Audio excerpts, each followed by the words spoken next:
Good morning, boys and girls. Welcome back to the southern wing of the Stink Bug Works. The Porsche is out of the paint shop. Is the paint perfect? Nah. Is it good enough? Yeah. I mean, it looks real good right now, but I'm going to be putting tape on and off here, and, it's going to peel up the clear coat or something. So we'll just let it go at this. This is essentially the mini Dom, and all I really have to do to it now is to put in the stuffing tube and wire up the electronics and put in the flotation. So let me show you what I've done. I've put on the rudder, and I'm using the same sort of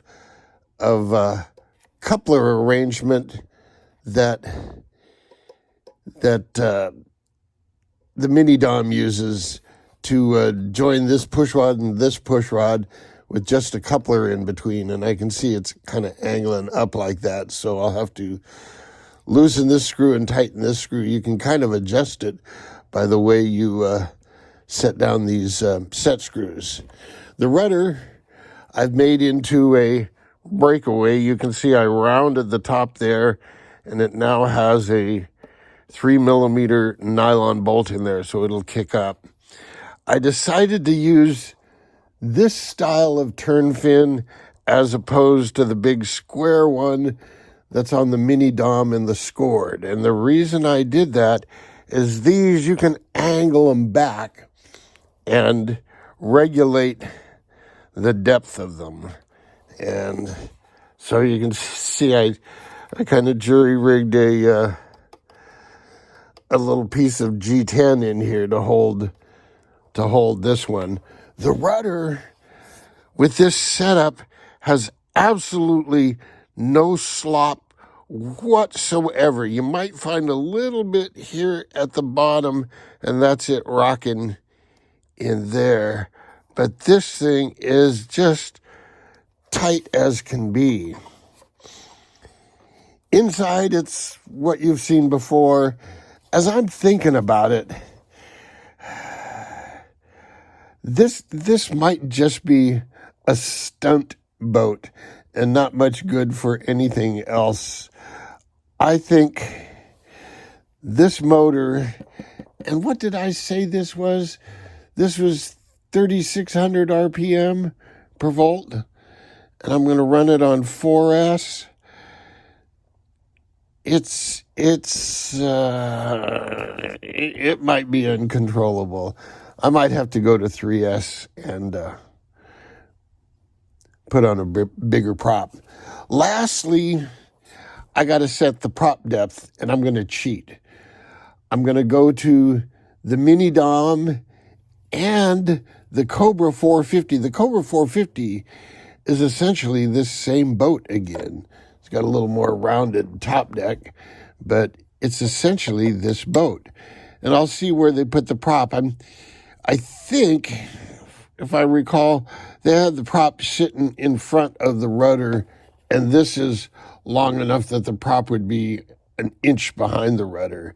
So I'm going to have to shorten this up and shorten this up, but that's all real easy to do.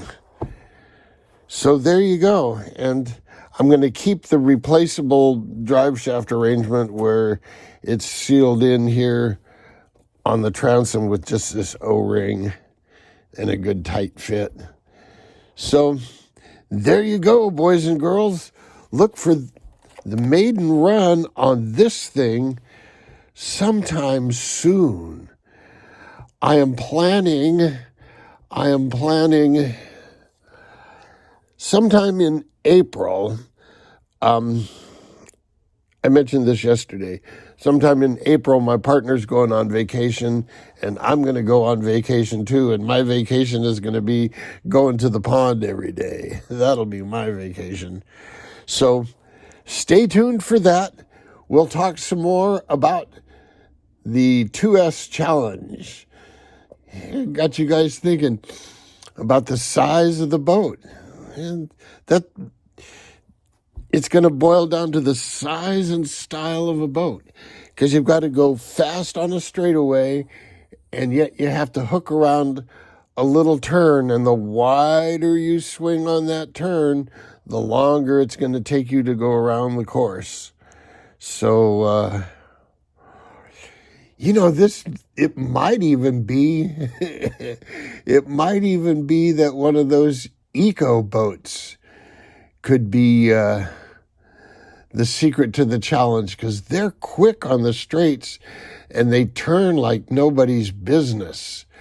So a 2S eco boat, it could be a contender. Just some thoughts for you folks. Just some thoughts. Until next time, boys and girls, jet out.